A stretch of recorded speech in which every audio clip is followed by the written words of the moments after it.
Welcome to By-The-Bywater, a podcast on the Megaphonic Network. I'm Ned Raggett. I'm Oriana Schwint. I'm Jared Pekacek. And we're here to talk about all things J.R.R. Tolkien, his work, his inspirations and impact, creative interpretations in other media, languages, lore, rip-offs, parodies, anything we think is interesting. Thanks for joining us.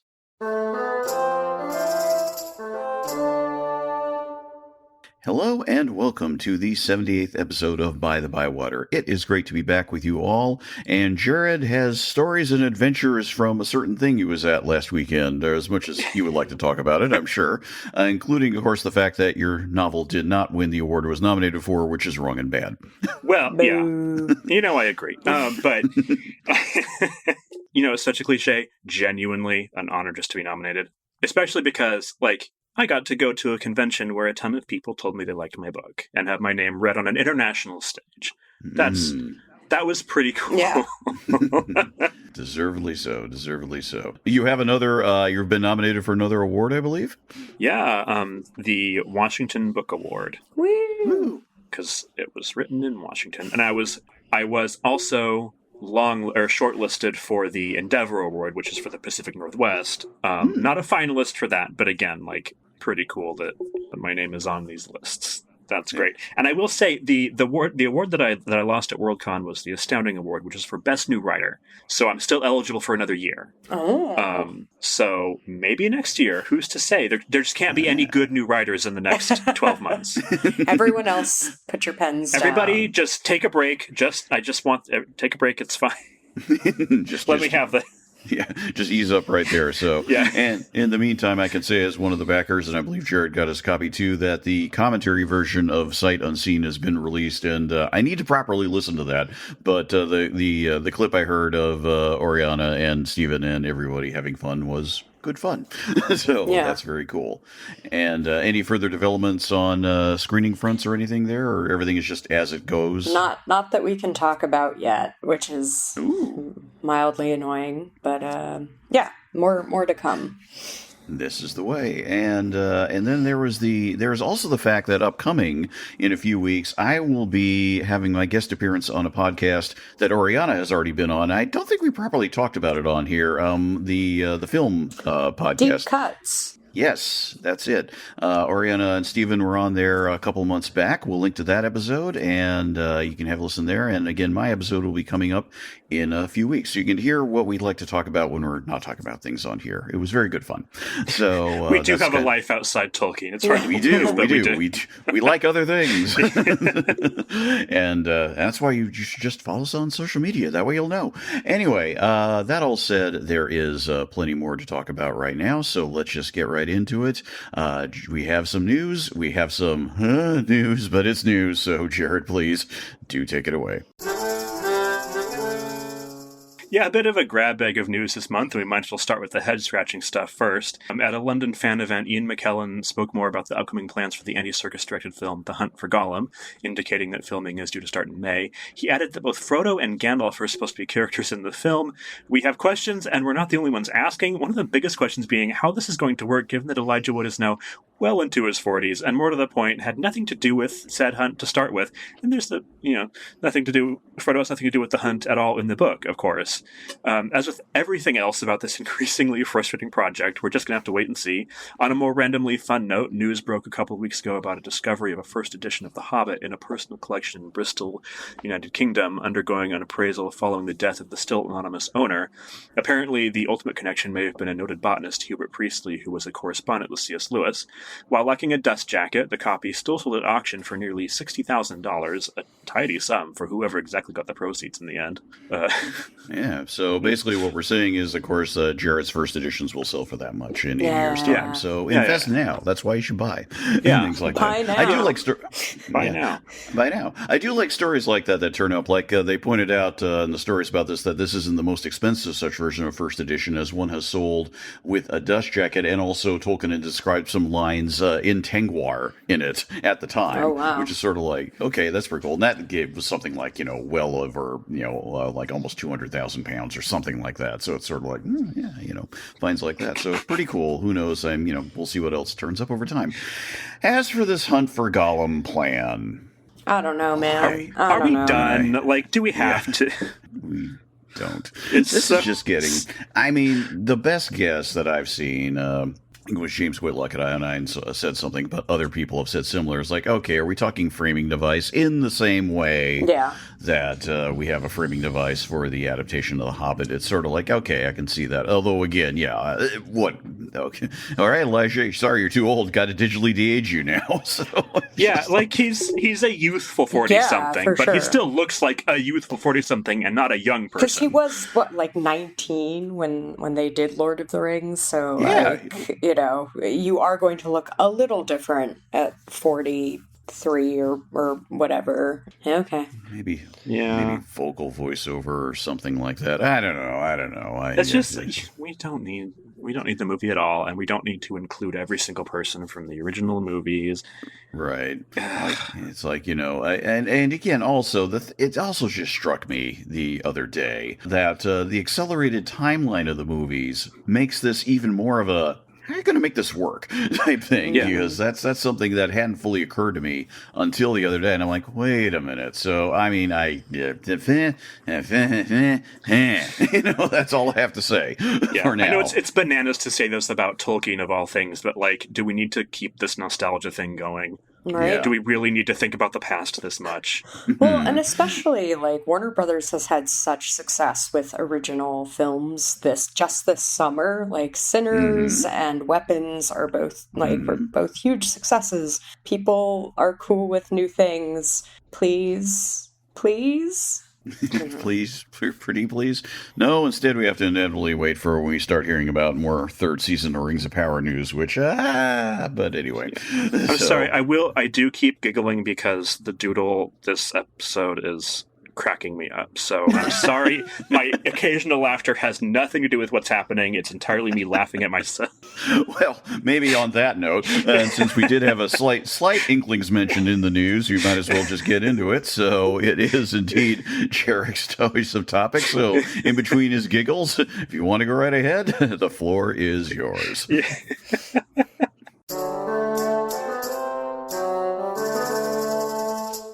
Yeah, the Inklings are that moment when you, a queen, come across another queen and discuss how best to maximize your joint slay. Oh, no. Wow. Yeah. Wow. Look, I'm gonna confess at the outset that what with editing a future project and WorldCon, I haven't had as much time to dig into this as I'd like. Like, there's a book, Women Among the Inklings by Candace Frederick, that I really wanted to get to. Couldn't track it down in time. And Oriana, I know you read this absolute tome about them that sounds like it was able to go pretty deep on the group as a whole. But we work with what we've got. And in my case, that was the Humphrey Carpenter book, The Inklings, and the letters and whatever else. So this isn't going to be as in-depth as I wanted, at least for my part. I hope Oriana has memorized this 600-page book.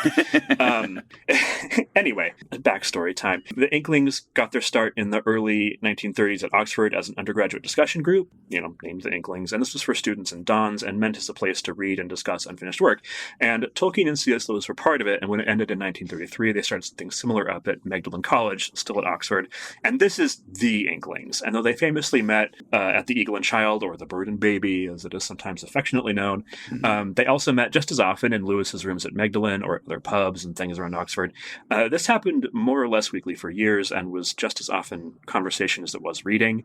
Hilariously, I think it was Hugo Dyson really hated the reading part, and when he was present, it was like, nope, we're doing conversation, which is like, I would have kicked that guy in a sensitive area. The most frequent attendees seem to have been Lewis and his brother, Warren or Warnie, along with Tolkien, Charles Williams, Owen Barfield, and a few others as regular members, eventually including Christopher Tolkien, which to me would have been very awkward, but apparently everyone had a great time. The meetings petered out after Charles Williams died in 1945 and were over by 1949. And I do want to talk about Williams because he's a fascinating figure in his own right, but this is a Tolkien podcast, so we gotta stay focused just for a bit. So, hot take. The Inklings weren't that important. Thank you. As a group, individually, obviously we've got Tolkien, Lewis, two of the like titanic fantasy writers of our time, but they weren't important for Tolkien, in a sense, or more accurately, his work. And honestly, I'm saying this partly to be contradicted. Argue with me. Lewis seems to have been the kind of person who was strongly influenced by his friends. Like, he mentions Numenor in That Hideous Strength, which is a book that is essentially a Charles Williams novel. And he needed a lot of friends around all the time, but Tolkien actually stopped reading to the group after a certain point. I assume after Hugo Dyson famously said, "Not another fucking elf." You can see in his letters that he stops mentioning feedback from people and kind of stops mentioning the Inklings altogether before the group faded away. So the most important fact about the Inklings, I think, and it isn't even really a fact about them, is Tolkien's relationship with C.S. Lewis. Lewis has come up a lot before on By-The-Bywater. He's unavoidable. No matter how much we might try. There's the whole, like, he agreed to do space travel, Tolkien agreed to do time travel thing, and the way he encouraged Tolkien through the writing of basically everything, Beren and Luthien, The Hobbit, Lord of the Rings, swaths of the Silmarillion. But it does seem to me, and this is not necessarily supported by evidence, but kind of is, I don't know, that Tolkien kind of wanted Lewis to himself. Not that he didn't enjoy the Inklings. He, talks in the letters very, we had a great Inklings tonight, and that's great. But when Charles Williams first showed up, even though Tolkien grew to like him, the vibe is very high school love triangle. Like, don't worry, I'm not getting into shipping here. But though Tolkien eventually liked Williams as a person, he was never a fan of his work, and the feeling seems to have been mutual, leaving Lewis as the filling in that, like, Oreo, the one who liked both of them. And Tolkien did seem to feel, too, as if Williams took Lewis away, and then Lewis's wife took him away permanently, which is so funny to me. I'm sorry. The drama. The group wasn't as important as C.S. Lewis, it feels like. Again, he had fun, but they didn't really, they don't show up in his work, really. But back to that drama, they probably thought excluding women would cut down on the drama. Who said that? No, but seriously, that's probably the other main thing I'd want to bring up. Aside from the Tolkien-Lewis relationship, a group is obviously defined as much by who it excludes as by whom it includes, and the Inklings specifically excluded women, and that had negative repercussions. I see a lot of talk about social media echo chambers or whatever, but here's an IRL one, and there's a huge difference between I block fascists and half of humanity is icky, gross, I don't want to hang out with them. And by taking that attitude, which does filter into the most popular fantasy books ever written, Lewis, Tolkien, and Williams, and everybody else have done, I want to say, actual damage to the world. Because while I said above the Inklings didn't really influence Tolkien, I did mean in terms of the work, not the worldview, which is maybe an artificial distinction, but if he didn't let them stop him writing about elves, he did let them stop him writing about women, or perhaps, because the group was so insular, it was prevented from thinking he could at all write about women. So we had decades of fantasy where women are an afterthought. This is going to be one of those episodes where someone gives us a bad review for being political, as opposed to the completely apolitical choice to exclude women. Yeah. Anyway, this is a hard episode to introduce, I'm not going to lie, because I did set out thinking, wow, we're going to learn so much about the Inklings' influence on Tolkien. This is going to be great. This is going to be like a key to unlocking some of the work. And like I said, I kind of don't think they had much influence, aside from helping confirm many of his existing biases. But maybe I will be corrected. So correct me or don't. Is it just that I am exhausted from being a world-renowned writer that I can't see their collective influence in his work? Is it there? Clearly. Discuss. I don't know. Do you want to tackle things first, Oriana? I mean, yeah, because you memorized that book. So I totally memorized you this. can totally Actually, correct me on great. this. Usually say what the book is. Yes. So this because I can't remember the name. book is called The Fellowship: The Literary Lives of the Inklings by Philip and Carol Zaleski. I do not know if they are husband and wife or sibling. I did not do that, but yeah, it is long. What's great though is like about 100 and whatever pages of this are notes, so I did not get to those. I barely finished the book. It is quite thorough, and I think what's nice about it is it tends to avoid hagiography, especially towards, it's actually quite harsh on Tolkien in some ways, and in ways that I do and do not kind of agree with, but it is like a bit more quote-unquote objective, let's call it. But mostly what I came away with is these people are exhausting. They are exhausting. Yes. Oh my God. Like, all they want to do, and like, it's so funny because I want to tell them all to touch grass, but that's kind of all they did, and it didn't seem to help. These are people who are just so locked into a particular worldview, namely Christianity, that like they literally cannot think outside of it, and it could be like really deeply frustrating. Yeah.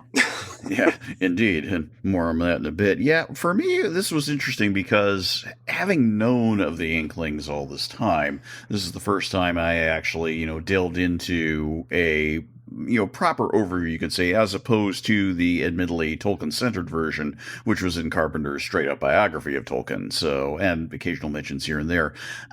A little background. For me, it was interesting being the young Tolkien fan back in the 80s, going like, okay, what else is out there?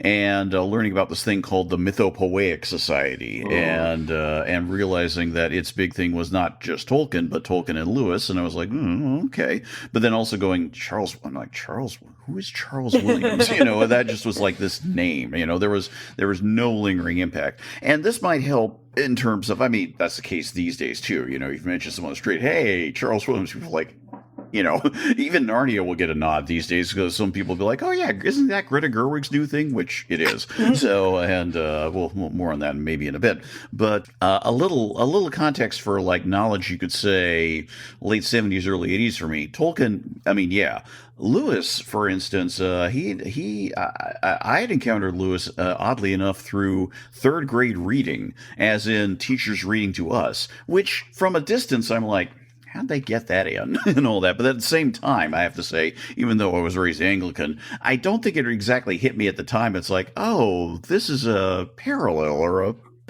something like that. It might, later. Dare we say allegory? Yeah, what? But also at the time, for example, there was an animated version on TV of Lion, Witch, and the Wardrobe, which I think was on PBS from the late 70s. This is prior to the live-action BBC adaptations of the 1980s, so it's a little different.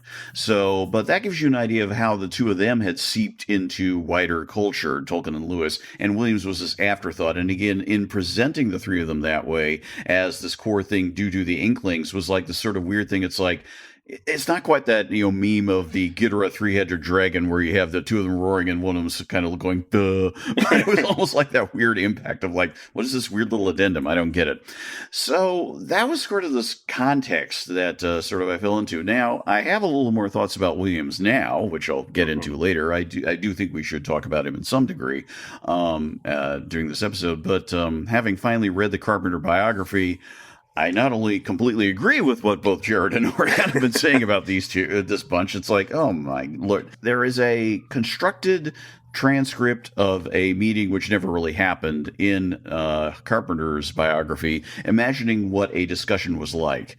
And why not? It's an imaginative thing, a meeting in one of Lewis's rooms. And just reading it just drove me up a wall. Right. It was just right. It was just one of those things that everything about it, something was one of those. Just it sort of gave me hives. It's the best way to put it. It's not that well written. No, it is not. So it is weird fanfic, and also just I think some of the details are like, I don't know, man. I've been carrying that image of Lewis and his damn jug of beer through my brain. I'm like, this was just a drinking sesh. That's all this is. If this had been 30 years later, they would have been smoking out and pretending they were being elevated. I don't know. Yeah, I do think that they would not have been important except for maybe you read Tolkien, you discover, oh my God, he knew C.S. Lewis. And then you're like, oh, this must have been like, Socrates and Plato and whatever. Like, oh, the elevated conversations they must have had. And it's like, no, they were just a bunch of guys who hung out. Yeah. They're not, again, really significant people. They were maybe for that time and place, but they haven't lasted. I mean, I like Charles Williams as far as I have read Charles Williams, but he's not a significant writer. So it's, and I kind of, going into this thinking again, oh, they must have been so important. And it's like, no, they're not really. Yeah. Not really. And and I did, and I had a similar experience, reading the Carpenter, which functions, he says up front, essentially, it's almost a biography of C.S. Lewis as much as it is about the Inklings, because he saw Lewis as the center of this group, which seems to have been true. Yeah. I don't sure. Yes. But it's like that's kind of all there is to it, is that C.S. Lewis was there, cool, like, but not really, because he was such an exhausting person to be around. Dude. Like, not to get into my own personal trauma too much, but one of my grandfathers was such an exhausting person to be around, because anything you said, you had to be ready with a rational argument stretching back to the very foundation of language itself in order for him to accept what you were saying. Even if you used like as a filler word, he would be like, there I go. He would say something along the lines of, is it like that? Is it really like that? And it's like, no. Have you heard a person speak before? That's not how human language works, actually, and I need you to get on board with this. Yes. And it was so I don't know if this I'm sure it came up with the Carpenter book, but hearing about C.S. Lewis's sort of childhood and the impact of his tutor something Kirkpatrick. Yeah. Who seems to have been the person who instilled this pugnacious debate me, coward. Absolutely exhausting over everything. So it is fun that he did his sort of semi-undoing came at the hands of a woman who debated him. Yes. Into not oblivion, but just handed his ass to him. And I think that's wonderful. And I wish someone had done it 40 years earlier. Yeah. So we should explain what this is a bit more, as the idea was that after Lewis's conversion, and he becomes a God's bulldog type of character for the instantly too. Oh my God! He didn't have any grounding in theology. He was like, "Why would I need to? I can just do this right away." I can read. It's the most new convert thing I have ever seen in my life, and I knew a lot of new converts. Yeah. That's like, boy, it's so great. true. It was just his whole personality forever, and and the Kingdom of Great Britain went along with this and elevated him. He's speaking to the nation during World War II. That's crazy to me. Yeah. Sorry, go ahead. Yeah, continue. No worries. I mean, this is good context, has to be said. So, again... It's a symposium like the Inklings. We're just popcorning. It's fine. It's fun, yeah. So, for about 15 years or so, he has this particular preeminence position, and a lot of his most famous theological works, as in straight-up theology, come from that time, as well as screw tape letters and so forth. And part of what's going on, very Oxford thing, to have debates, would be these debates where it's kind of like, when it was, what was that shit? When it was a Hannity and Holmes on Fox News, where it's sort of like, you theoretically had two sides, but we all kind of knew which one was the side. Well, same way that, Lewis would be looking for his patsies or whatever, and then the crowd would be like, yay. Yeah.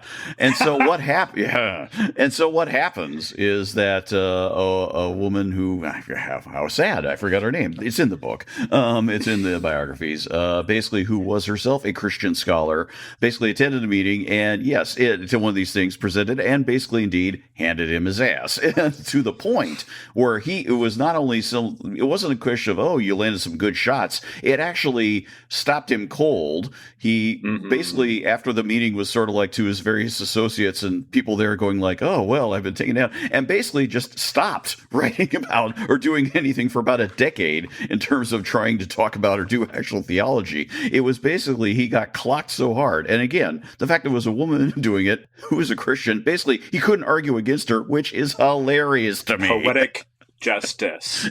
Deeply. Yeah. Oriana is looking up her name now. She should be pasted in the record here. So it's unfortunately my copy of the Carpenter biography is not here. She is named in that. Do you have it? No, this is taking forever because this fucking book is so long. We'll put it in the show notes. Okay. I think it's interesting that the Carpenter thing does get into this sort of resurgence in religiosity during World War II in Britain. Yeah. And does it, offers that as an explanation for C.S. Lewis's popularity. But I don't know that he really goes far enough with that. And, I think this explains a lot of Tolkien's popularity, too, because... Right.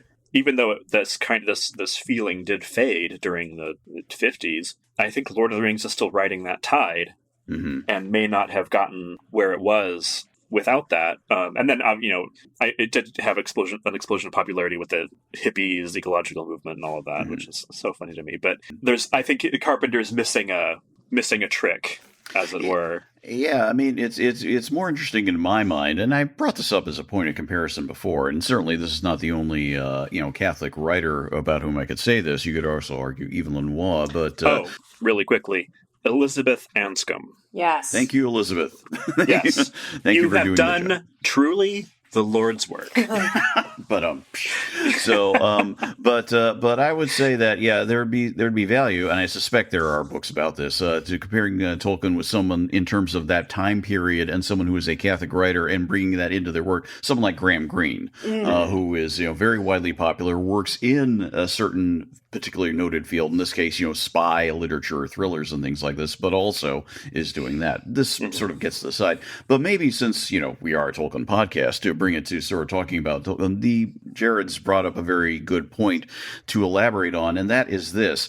If you have Lewis, who again arrives, and then you have Williams, who has created his own cosmology out of his own particular... Doing his own. Oh my God. He's doing his own thing. He's got his own little cult. Yeah, that was bizarre. I didn't know that before reading the Carpenter book either. Yeah, it's bananas. It truly is. I mean, we should probably actually talk a little bit about Williams before going back to Tolkien here. Yeah, no, Williams is, he had his own big influence, was his dad, in terms of apparently arguing both sides of an argument almost to a fault, it sounds like, which is not necessarily bad, but it sounds like that was his particular tick. Annoying. Yeah, and then he was just one of those guys who, how to put it, he works at the Oxford University Press in London. He apparently is very good at his job, but he's also out teaching classes, and yes, he discovers that he's just charismatic enough. Now, I do have to wonder, are we talking 1920s, 30s style charisma for a particular audience? Because this doesn't strike me as charisma now. Well, and I think everyone, so the other sort of inkling that is on the cover of the book that I read is Owen Barfield, who also was involved in some weird esoteric beliefs. This is the anthroposophism. Yeah. So it's really, really just a lot of really weird stuff. And I think all of these guys just went insane after World War One in different ways, and it only got worse with World War Two. That's my grand theory. Well, the influence of World War One, this is not a novel thought, but it can't be overstated. And Europe responded in two ways to it. One was modernism and the Bauhaus and expressionism and just destroying the old order. And then the other path, which way Western man, was this extreme conservatism and this return to pre-industrial older values. That Tolkien and Lewis both really represent. And I wish I'd been able to read more of the other Inklings' work and see how they were responding, but I do know, I will say I know for a fact that they were all, conservative white men. Not conservative in precisely the same way that, an American Republican Christian is conservative, but still, the older way is the best. We have to, and the idea of the UK as an explicitly Christian nation, too. And again, that's these two movements is how you end up with C.S. Lewis, because first of all, you have people who want to hear a conservative message, and you have people who want to hear him argue against the other side, which is what he does constantly, until Elizabeth Anscombe just kicks him fully off stage. But I mean, we can't not talk about sort of the prime moment. I mean, we mentioned it in recent news thing about the adaptation of the graphic novel about it. The Tolkien leading Lewis to the light, the big moment, which is essentially what establishes, what further establishes the friendship, and then ultimately leads to the development of this wider circle. And of course, Tolkien's role in that by default, closest thing he seems to have ever gotten to, being a missionary, for lack of a better word, really seems like it. In a very, very particular way. It's so over talked about, I don't want to necessarily dwell on it too much. It is obviously remarkable. It's certainly in terms of what it resulted from it.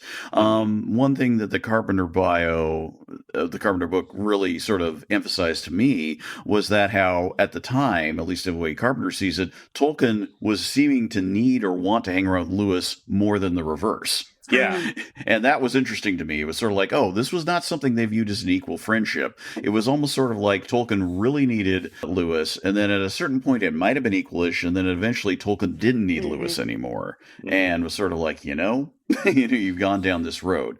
So the value of the book in some respects is interesting portraying this friendship, which again, I think a lot of people understandably focus on the big, conversion moment as opposed to, well, how did it really play out and what were the undercurrents leading up to it? Because it's more a neater narrative that way, especially if you're considering about an audience is sort of like, see, belief. It's sort of like, well, there's more going on there.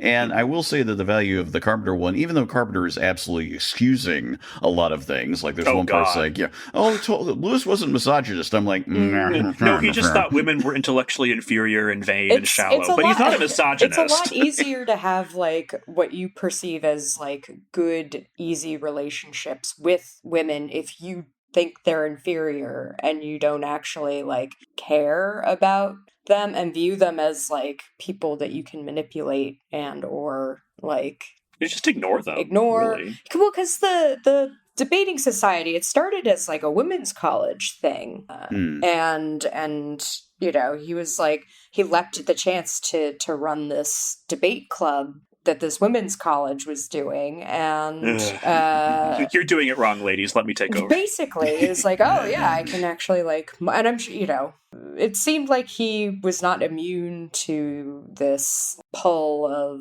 being adored by anyone, but young women. Yeah, they're inferior, which is so funny. Yeah, why would you crave the approval of people you consider to be inferior? But okay, real virgin shit right there. which leads into that whole really I had no idea about Lewis and this, what was her name, Mrs. Morse or whatever it was. You didn't know about that? Oh God, I did not. That's one of the Mrs. weirdest Monroe. things. Mrs. Moore. Yeah, it is Mrs. Moore. No, Yeah. I did not. I knew. Mother. Oh, Mother. No. Oof. Yeah, for those who don't know, Mrs. Moore was the mother of a friend of C.S. Lewis's who was killed in World War One. Mm-hmm. And when Lewis comes back to England, he had promised, I guess, to take care of her or something, if I remember correctly. And he was 19 or something, and she was obviously much older because she was the mother of a friend of his. Mm-hmm. And they move in together, and he's really kind of coy about the relationship. I think at one point he says outright, no, nothing was going on, but also something was going on. Whether it was a sexual relationship, we don't know. I think that's the part you explicitly denied, but it was weirdly codependent. Yeah. He lost his mother at a very early age. She's lost her son. Whatever's going on, I think wasn't good for both of them. Even if she got a secure home out of it, that's great. But Lewis's brother absolutely hated her. It was. I'm not. She sure. was difficult, but it sounded like borderline emotionally abusive, but also truth is squishy, especially in a situation like this, but it did not sound like a happy home. No, he was relieved when she died, but he also could not just abandon her. Right. And that because mother. And that mother stands for comfort, as Kate Bush has taught us. One mystic to another. It's so weird. And it definitely shaped his views on women because she was not an intellectual woman. No. She was difficult and illogical and inconsistent and vain, and the servants didn't like her. And that seems to have been what he just thought women were. They're either shallow little girls or they're demanding older women who don't make any sense. Yep. I guess instead of touch grass, it should have been touch women, but normally and consensually, However that's done. And then Williams has his own interesting marriage, which was things like that. It was one of those things, the more I read on, I was like, I don't want to overstate this, but is Tolkien the most normal one of the bunch? He had the most normal relationship out of all of them. Yeah. Tolkien seeming like the most normal relationship, the most normal guy, for lack of a term, well, they're all guys, is that, again, what is normal, is that actually leads me to maybe an observed point if we want to talk about their work and the intersection point of these three in particular together, since, again, as Oriana's pointed out, the book she reads groups a core four with Barfield. Yeah, and he Barfield was Lewis's second friend. So Lewis had his first friend, who was this guy Arthur Greaves, who was gay. Lewis seemed okay with it. Yeah, he also was okay with this gay Northern Ireland Christian friend of his from youth. It's a very fascinatingly weird relationship. He does say, he says, and this is a tiny little detour, in one of his letters, one of Lewis's letters, he says something about like, yeah, homosexuality is a sin, but I don't think the state should be involved in it. Yeah. Like this is, of all sins, this is the one the state should be totally out of. Yeah. That's not how he phrased it, but that's the gist, which is like, oh. It's interesting. All right. Yeah. They did it because, they were talking to each other, it seems, in letters about their urges as young men. Yeah. You got urges, and theirs are a little different. God, I would have died before committing that to paper. It's actually like, was that like his healthiest relationship? Like, I think so. You have to wonder. Yeah. It lasted for decades, and they clearly did not break contact. I think it lasted up until when Lewis died. Yeah. I think Greaves outlived him. It's one of those things like, dang, there is something to unpack there. I was going to think about this maybe on the more, fictive front, because Jared's point of like, what influences had things like this. I think if there's something that's sort of, I had a key takeaway, if I have one, about this, and I should back this up by saying I've read practically everything Lewis has written in terms of fiction before, one way or another, and I hadn't read Williams until now because in prep for this I did read what was his final novel, All Hallows Eve, because that was the one I reread that too, and Jared had read it again, and I picked that one because that was the novel that was done post Inklings, essentially, meaning all his other fictional work had been done before Williams was part of the circle. This was the only novel he did after having been in the Inklings for a while. And he could, of course, written more novels beyond that if his health hadn't been what it is. And then he did die later that year. So that's where it ends. And then there's the whole connection with T.S. Eliot. But let's forget about him, although he's the weird bridge to the modernists in this, in a very direct and real sense. Is that I look at the fictive work that sort of grows out of all this in a very sort of, curious way. If I had a takeaway, though, it's this, is that Tolkien essentially already came armed for bear, you could say, because he had been working on this for essentially decades already. If you, by the time Lord of the Rings was being written and being shared in this group, he had something he reached back to 1917 about in terms of some sort of conception that he had built on, or revised and rethought, granted, but that he had been steadily working on all this time as a particular obsession. And in ways that renders what he was doing impervious to them. Certainly Hugo Dyson, who's sort of like, fine, things like this. We all know about that. What a dick, but where man. it's the type... Yeah. But it's sort of like, so Lewis can be sort of like, oh, Numenor, what a wonderful idea. I'll put it into my novel. And then Charles Williams is off in his own zone, of course. And so it doesn't seem like anything in All Hallows Eve at all reminds me of anything that Tolkien wrote. It very much is two very different books in terms of, you compare Lord of the Rings and All Hallows Eve. To give people a very quick description of what All Hallows Eve is, it is a flawed, let's say, for various reasons. Yeah, I'm not saying it's perfect, but it's basically an imaginative vision of London. This is one of Williams's big things: London as both a city, as a place, a presence, and also a metaphysical presence, a sort of alternate thing. This is going to be a very inexact comparison, but if you've read China Miéville's The City in the City, that might give you an idea of what's going on. Again, inexact. Yeah, except the other city is explicitly supernatural. Right, almost another dimension rather than some other thing. And Williams has there's some striking moments and images in All Hallows Eve, no question. I thought the opening chapter was kind of brilliant because it throws you into the deep end in a very interesting way, and then you have to realize, oh, this is what's going on, and it sort of knocks you off kilter before you're you get in or back you're out. Yeah, it's sort of like, okay, this is not what I expected, and it does a very effective job at that. But it is something whereas Williams saw his metaphysics in sort of interpreting the world around him, the city that he clearly loved above all else, arguably to a fault. Classic case of if you grow up in your city, dwell in the city, of course you're going to see your city as the city if you don't actually go anywhere else. And I don't think Williams ever actually went anywhere else from what I could tell. Hey, he was at Oxford for, a while during the war. Aside from Oxford, when he had to go, But he was sort of grounded in that world, whereas Tolkien's off like, nope, I'm out. I am not in this current reality, and I'm not viewing it through this lens. I'm way over here. And I'm not drawing anything per se deep from that, but I think it emphasizes, I think Jared's point, all of our points earlier, that, this was not a major group, and there wasn't some sort of resulting synthesis that sort of comes from it.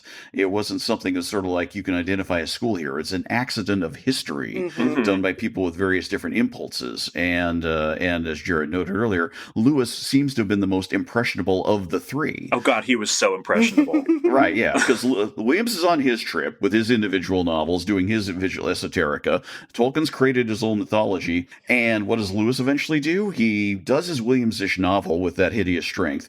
He then goes off and goes like, fairy tales and things, drives Tolkien crazy by putting Santa Claus in with the Aslan and everything else in Narnia, and then only finally sort of finds something really good towards the end of his life with Till We Have Faces, which is easily his best novel. Oh, I love that book. Yeah, that book, that one, if you've not read Till You Have Faces, Jared and I absolutely do recommend it. It's the type of thing sort of like, okay, CS, you finally figured something out, and it's too bad you didn't do more of this, but at least you did this. At least you did that before it's too late. It's funny, I've already said this to both of you, but it's funny how it's like, his normal, like, misogynist Bronze Age viewpoint finally works because he's writing about a misogynist woman in the Bronze Age. Yeah.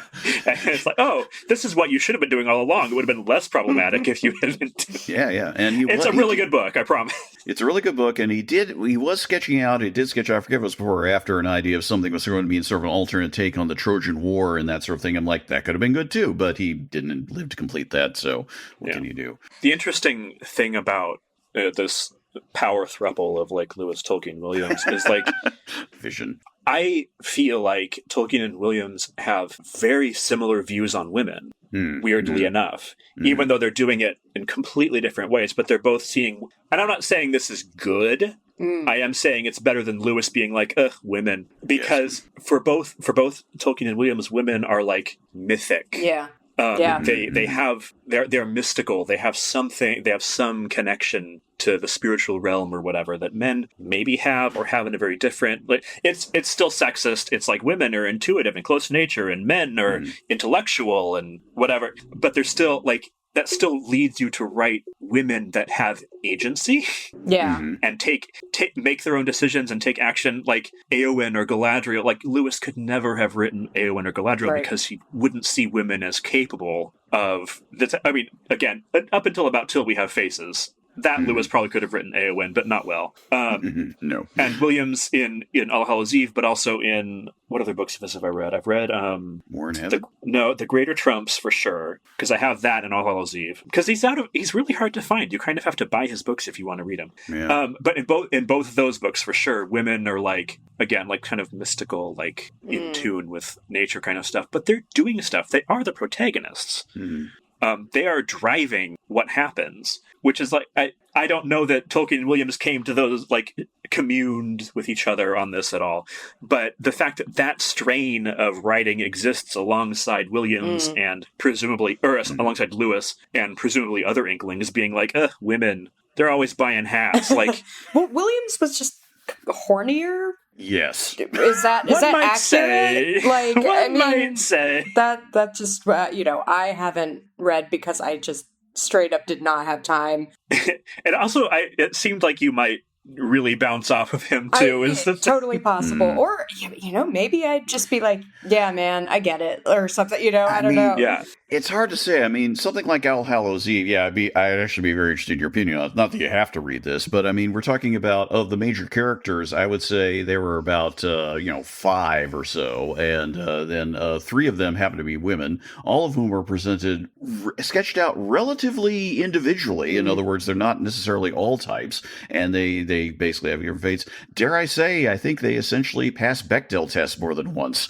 Yeah. Sounds like this, which is, which is one of those things like, didn't expect this, did not expect this. Yeah. So I do think being horny can sometimes, like, being a horn dog, not a bad thing. can lead you to, if you enjoy women in a way that is like not greedy, I guess, or that then like, or if you view them as like the path to godliness or like experience of the divine. I can see why in something like All Hallows Eve in particular, I can see why Tolkien would have really been like, about Williams, because there is a wonderfully, let's put it this way, there's a traditional Catholic view of things like, the Annunciation and the arrival of Jesus and what it all means. Then there's the way Williams tells it, admittedly through a particular lens in All Hallows Eve, and I'd be like, yeah. I can't see Tolkien go swinging with this at all. Absolutely not. Well, that's the other thing is Williams was very interested in ceremonial magic. Like he was a member of the Order of the Golden Dawn for a bit. Mm-hmm. And that definitely shows up in All Hallows Eve. It doesn't show up in the Greater Trumps so much. But Tolkien wasn't interested in that. Right, yeah. And he explicitly says in one of the letters that he did not like Williams' mythology that was kind of built up, not in the novels so much, but in his poetry, where he's got this sort of Arthurian, Byzantine thing happening that Lewis read and was like, oh my God, I have to put this in that hideous strength. This is fantastic. They did not sympathize with each other's work. Well, let's see. Keeping a sort of eye on the time, there is really, honestly, there's given so all the material that they wrote and all that, yeah. So we are not a Lewis podcast. We are certainly not a Williams podcast. There's a lot you can delve into, but certainly there is a value in keeping this all together because these were people who did know each other, and the value of the both the Zalewski's book and the Carpenter book is that it reminds us that it wasn't just them either. There were other people. Yes, we mentioned Hugo Dyson. We mentioned Christopher Tolkien. There were other associated randos, you could say. E.R. Edison showed up to a couple meetings. Okay, yeah, okay. Let me. That'll be my final thought. My final thought for this thing. Okay, we've talked about E.R. Edison before and all that. You will not. There is something so incredibly, oh my God, you are killing me, about reading Lewis and Edison's mock medieval letters to each other. Oh my that just God. Drove me. Oh up, my God. Drove me up a wall. Okay, Jared, yes. That is something I would do. I know, but you would do it better. You better not do it to me. I better not get an email from you. The Discord is now just me in Middle English. Oh my God. That's the thing, is like, I can see that being so much fun for people who are, on the same wavelength. I would not expect anybody else to have fun with that. Well, and I guess that is part of the, they found each other and could do that with each other. And that is like a very life-affirming sort of event, I guess. So, good for them, but also I do resent having to see it.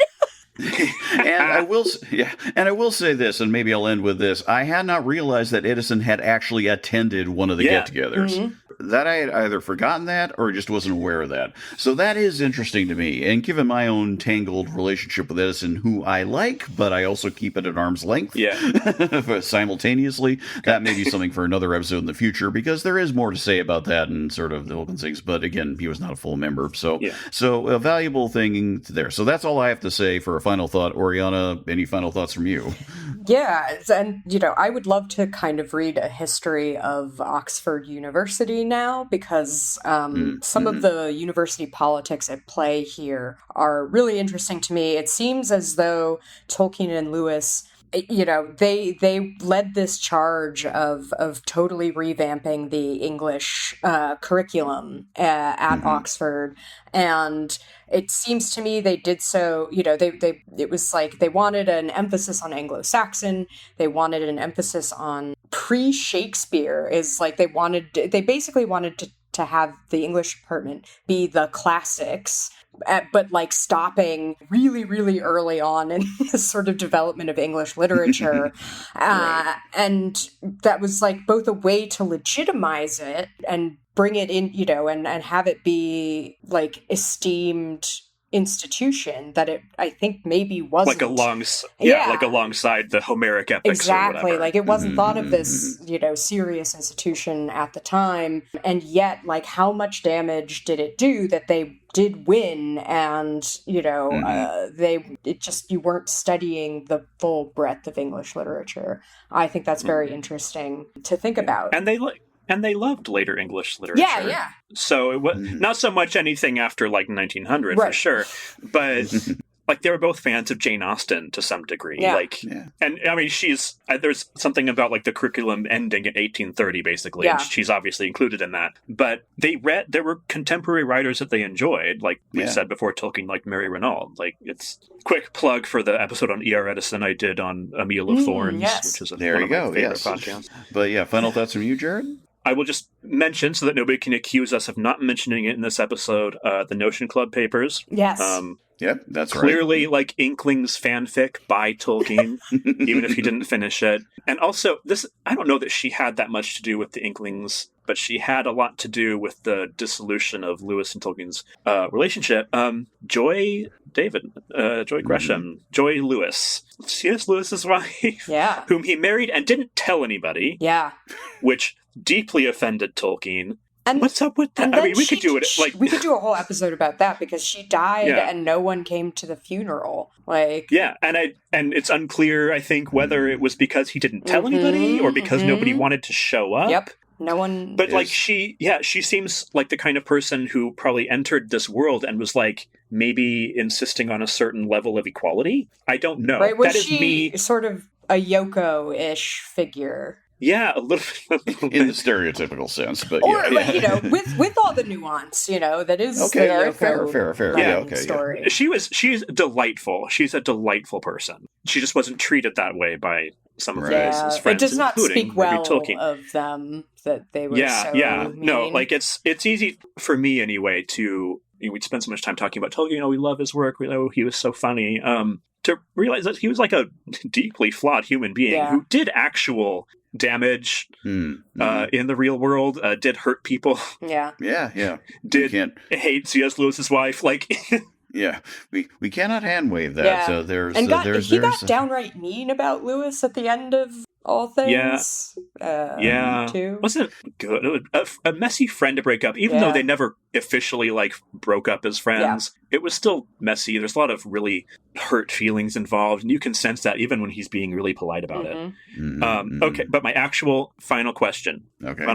Fuck, marry, kill. Tolkien, Lewis, Williams. Look, Charles Williams knows how to fuck. Kill C.S. Lewis and marry Tolkien, because Tolkien's a white guy. No, I can't absolutely disagree. My answer. I think we're all in agreement. Consistency. This Inklings meetings, this modern Inklings meeting is concluded. Oh wait, one final. This is why are people trying to like be Inklings? Like, people will meet at the Eagle and Child as like Inklings nowadays. Like, that's just let it die. Let it go. Because there are always cosplayers. Don't try to repeat the past. Be your own person. Anyway. Ned, that might be the truest thing you've ever said on this podcast. There will always be cosplay. Oh my God. I'm stealing that. Please go take it and run with it. It's a truth. It's a truth.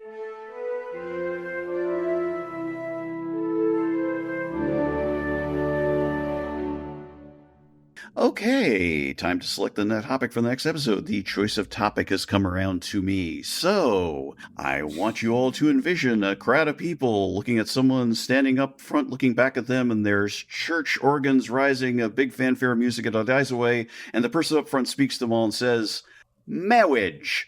True love." And we are not going to be talking about William Goldman and The Princess Bride, even though theoretically one could do all sorts of things with it. But we will talk about marriage in Tolkien and Middle-earth next time. We talk about, because we've just been talking about wife guys and things like that and all the rest of it. Well, let's think about that. How does Tolkien portray marriage in Middle-earth, and in some of the other works as well. What does it mean? Think about, you can extend this all over the place. Think about some of the stuff that's come up in the nature of Middle-earth. Yeah, Because there was a whole bunch that was about I there. can see that Oriana already revving up for this. Oh yeah. But throw in everything from think about Farmer Giles, think about Giles, think about Smith and Wooden Major, think about all sorts of things, and of course think about the fact that the most indelible lead characters of these two most famous books never get married. So what does it all say? There's stuff to dig into. So marriage next time, that'll be our thing. Cast the net widely. Nothing specific to read because hey, it's just all out there. Pick and choose. Vibes. I love a vibes-based episode. Got a good vibes-based episode. You can't go wrong. So that'll be for next time, and we look forward to returning you back then. Until then, thank you very much for listening. As always, we do appreciate it. Again, you can find us at megaphonic.fm/By-The-Bywater with a full episode guide and listings there. You can find us on social media at By-The-Bywater on Blue Sky, and all of us individually on there as well, and elsewhere in social media land, wherever you may look. And, of course, there is the Patreon for the Megaphonic FM site. If you do sign up for that, you'll be able to join our Discord, see what we're all talking about on Tolkien and many other things besides. It's a good community. It's a great bunch, even if sometimes you will see me going off about Jared's use of puns. Look, but I anyway. have to be what I am. And we love you for it, but I will act as I do. Anyway, that's all that for now. We will talk to you again next time. Until then.